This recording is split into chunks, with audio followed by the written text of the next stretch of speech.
देश भर के लोग महंगी बिजली के लिए खुद को तैयार कर लें, क्योंकि सुप्रीम कोर्ट ने एक ऐसा फैसला दिया है जिसकी वजह से बिजली की दरें बढ़ने के आसार हैं। बुधवार 6 अगस्त को दिया गया ये फैसला बिजली वितरण कंपनियों के लिए तो राहत देने वाला है, लेकिन महंगाई के बोझ तले पिस रहे हैं आम आदमी, और ये आदेश आम आदमी के बजट को बुरी तरीके से बिगाड़ सकता है।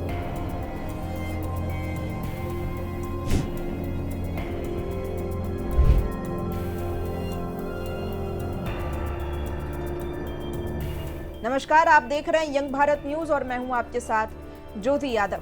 एक अहम फैसले में सुप्रीम कोर्ट ने बुधवार 6 अगस्त को सभी राज्यों और केंद्र शासित प्रदेशों को बिजली वितरण कंपनियों का लंबे समय से बकाया 4 साल के भीतर चुकाने का निर्देश दिया है।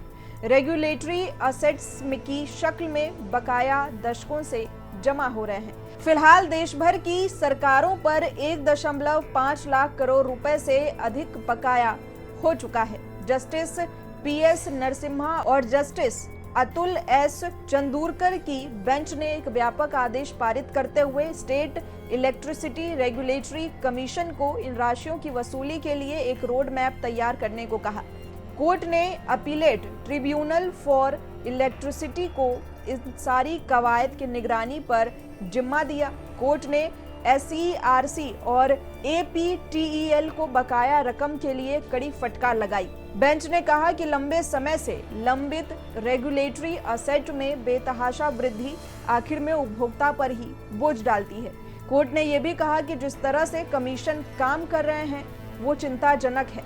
रेगुलेटरी असेट्स डिस्कॉम द्वारा आपूर्ति की जाने वाली बिजली की वास्तविक लागत और SERC के अनुमोदित कम शुल्कों के बीच के अंतर को दर्शाती है। उपभोक्ताओं को राहत देने के लिए डिस्कॉम को होने वाला भुगतान अक्सर टाल दिया जाता है।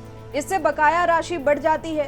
समय के साथ इस पर ब्याज लगता है, जो कि बढ़ती देनदारियों में बदल जाता है। ये मामला दिल्ली स्थित डिस्कॉम द्वारा दायर याचिकाओं से शुरू हुआ था, लेकिन सर्वोच्च न्यायालय ने इसका दायरा बढ़ाते हुए सभी राज्यों को नोटिस जारी कर दिया है। Tata power Delhi distribution limited की ओर से पेश हुए अधिवक्ता वेंकटेश ने बताया कि सालों से विभिन्न आयोगों और राज्य सरकारों ने राजनीतिक इच्छा शक्ति की कमी के कारण इस बकाये को बढ़ने दिया।